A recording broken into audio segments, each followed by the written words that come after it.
22 જાન્યુઆરીએ સરકારી જાહેર રજા કરવાની માંગ સાથે આમ આદમી પાર્ટી દ્વારા ડીસા નાયબ કલેક્ટરને આવેદનપત્ર આપ્યું। અયોધ્યામાં રામ મંદિરનો પ્રાણ પ્રતિષ્ઠા મહોત્સવ સમગ્ર દેશવાસીઓ ભક્તિભાવપૂર્વક માણી શકે તે માટે કેન્દ્ર સરકાર દ્વારા 22 જાન્યુઆરી અડધા દિવસની રજા જાહેર કરાઈ છે, જેને લઈને ડીસામાં આમ આદમી પાર્ટી દ્વારા પણ ગુજરાતમાં સરકાર આ દિવસે પૂર્ણ રજા જાહેર કરે તેવી માંગ સાથે આજે આવેદનપત્ર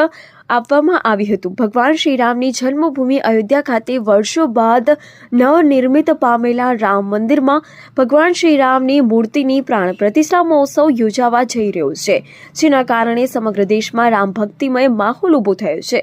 સૌ દેશવાસીઓ આ મહોત્સવને લઈ પોતાના ગામ, શહેર, મહોલ્લા, સોસાયટીઓ યોજાતા વિવિધ કાર્યક્રમોમાં ભાગ લેવા ઉત્કૃષ્ટ બન્યા છે, જેથી તમામ લોકો આ ધર્મમય માહોલમાં સહભાગી બની શકે તે માટે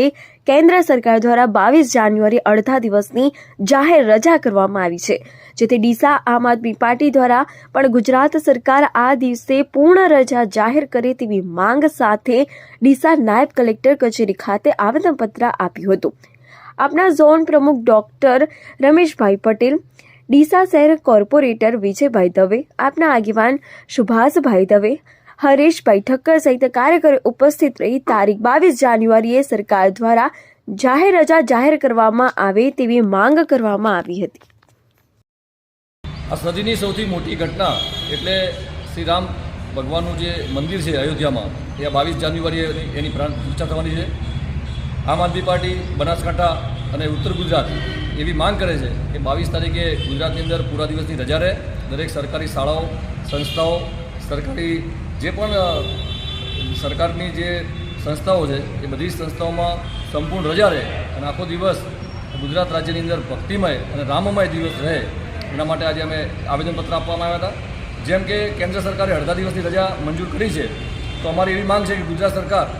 22 તારીખ અને સોમવારે પૂરા દિવસની રજા ગુજરાતના લોકો માટે મંજૂર કરે એવી માંગણી સાથે આજે અમે આવેદનપત્ર આપ્યું છે। મારી સાથે અમારા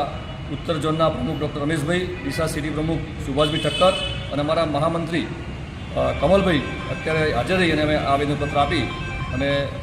નાયબ કલેક્ટરશ્રીને આપ્યું છે,